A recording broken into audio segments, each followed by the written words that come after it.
smoking gun. Yes, the smoking gun is in the pattern of behavior. And here's the analogy I would give you. It's a little bit like insider trading. I wrote a book on congressional insider trading a couple of years ago and talked with prosecutors. Most people that engage in criminal insider trading don't send an email that says, I've got inside information, buy this stock. The way they look at it is they look at a pattern of stock trades. If the person has access to that information and they do a series of well-timed trades, that warrants investigation. I think the same thing applies here. By the way, what's important to note is it was confirmed on Thursday, both by the New York Times and the Wall Street Journal, that there are multi-million-dollar non-disclosed donations that were made to the Clinton Foundation that were never disclosed by the Clintons. This is a direct breach of an agreement they signed with the White House. That is an issue for them, but it's not a criminal. It's not nothing that would warrant a criminal investigation. So let's look at some of the specifics behind your pattern. A lot of focus on the sale of a company, Uranium One, to a Russian company. Of course, Frank Giustra, who had committed, what, $130 million pledged to the Clinton Foundation back in 2006, had an interest in this company, but he actually sold it. Well, he sold his stock, but his firm, Endeavor Financial, continued to do finance deals well after that. And the individuals involved in the book, as you probably read, there are 9, count them 9, major contributors to the Clinton Foundation who were involved in that nuclear deal. The 2 individuals who were the financial advisors on the deal of the sale to the Russians, they're both major Clinton Foundation supporters.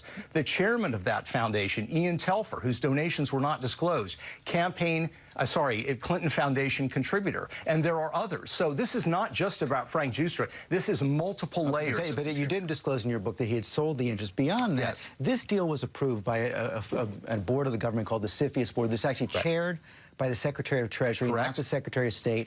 8 other agencies on board: the Secretary of State, Homeland Security, Defense, Commerce, Energy, the Nuclear Regulatory Commission signed off on it. And even though the State Department was one of 9 agencies to sign off on it, there's no evidence at all that Hillary Clinton got directly involved in this decision. Well, I think it warrants further investigation, and there's a couple of things that need to be clarified. Number one, she was 1 vote, or the State Department was 1 vote on CFIUS, but any agency has veto power. So it needs to be unanimous. So they had to support this agreement.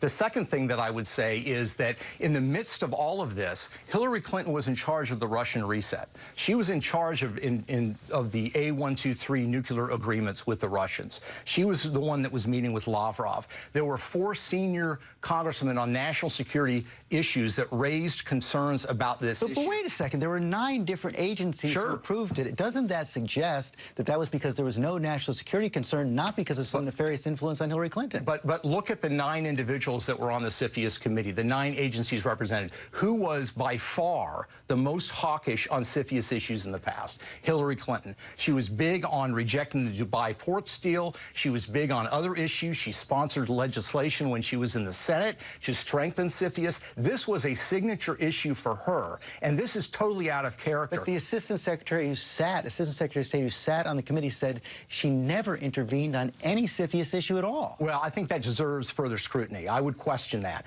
To argue that... Based on what? Based on what? Well, I think based on her track record... Do you have any evidence that she actually intervened in this issue? No, we don't have direct evidence, but it warrants further investigation because, again, George, this is part of a broader pattern. You either have to come to the conclusion that these are all coincidences or something else is afoot. And that is, the Clintons do say it's coincidences. They say you've produced no evidence, and I still haven't heard any direct evidence, and you just said you had no evidence that she intervened here. But I do